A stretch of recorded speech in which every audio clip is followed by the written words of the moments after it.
À la recherche de l'essentiel. Le livre des vivants, de la part de Jésus de Nazareth. Un instrument de mesure, l'abandon en Dieu.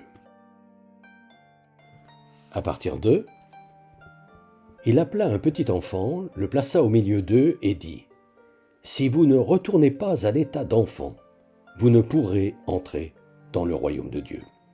Et de, laissez venir à moi les petits enfants. C'est à leur pareil qu'appartient le royaume de Dieu. Me revient en mémoire l'expression « les enfants ». Les enfants, jetez le filet à droite de la barque, leur dit-il. Ils le jetèrent donc, et il se remplit de tant de poissons qu'ils ne parvenaient plus à le relever.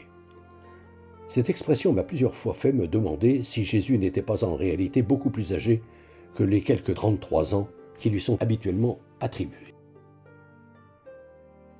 Me revient donc en mémoire l'expression « les enfants » que Jésus lança du rivage de la mer de Tibériade à Pierre et aux disciples qui étaient partis pêcher avec lui après sa résurrection. Aussitôt suivi de l'image de ma propre petite fille, Ève, quand à 2 ans, elle s'extasiait devant sa grand-mère, lui disant « Mamie », tandis qu'elle se blottissait dans ses bras et s'enfouissait éperdue d'amour, le nez au creux de sa poitrine, pour percevoir ce que Jésus veut dire lorsqu'il nous invite à redevenir des petits-enfants. Expression qui m'aide à comprendre aujourd'hui que les apôtres avaient enfin atteint cet état de pureté du cœur dans lequel souhaitent voir entrer ceux qui veulent le suivre. Qu'il nous faut arriver à nous abandonner dans les bras de Dieu avec la confiance totale des tout-petits. Que c'est à cet abandon que se mesure la vérité de l'amour que l'on éprouve pour Dieu.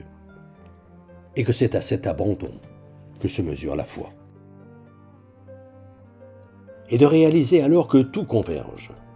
La lucidité, cet état d'éveil qui permet de prendre ses distances par rapport à soi afin de s'observer en train d'agir comme si l'on était un autre. La prescription de tout quitter. Nous avons tout laissé pour te suivre, dit Pierre à Jésus. Ce qui n'empêche pas Pierre d'avoir conservé sa barque, comme en témoigne Jean. Après la résurrection, Jésus se montra encore aux disciples sur les bords de la mer de Tibériade. Voici comment. Simon-Pierre, Thomas, appelé Didyme, Nathanaël, de Cana en Galilée, les fils de Zébédée et 2 autres de ses disciples se trouvaient ensemble. Simon-Pierre leur dit « Je vais pêcher ». Ils lui disent « Nous venons nous aussi avec toi ». Ils sortirent, montèrent en barque. Ce fut la 3e fois que Jésus se montra à ses disciples une fois ressuscité des morts. Prescription de tout quitter qui, sauf exception, ne signifie pas nécessairement de tout vendre et tout donner, comme pourraient le laisser penser certains textes de l'Évangile, mais se détacher de ce à quoi l'on tient, au point d'être prêt, chaque fois qu'il le faut, à témoigner de ce en quoi l'on croit.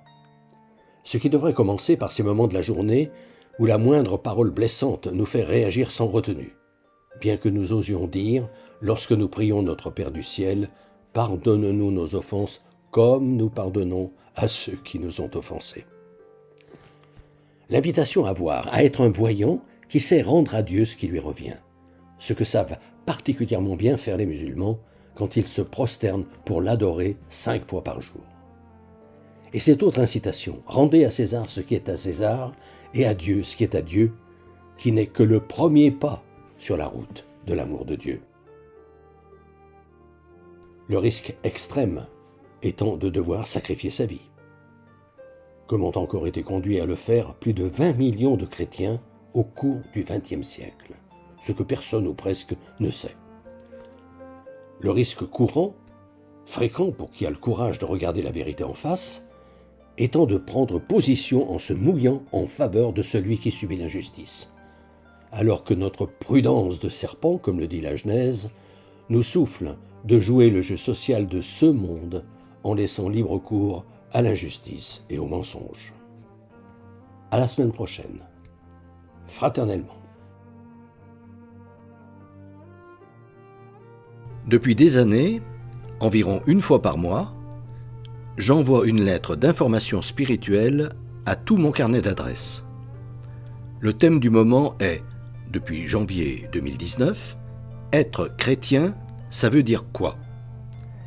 Si ce sujet vous intéresse, n'hésitez pas à me transmettre votre mail en vous contentant d'indiquer auditeur YouTube, vos noms et prénoms et éventuellement votre numéro de téléphone si vous souhaitez me parler.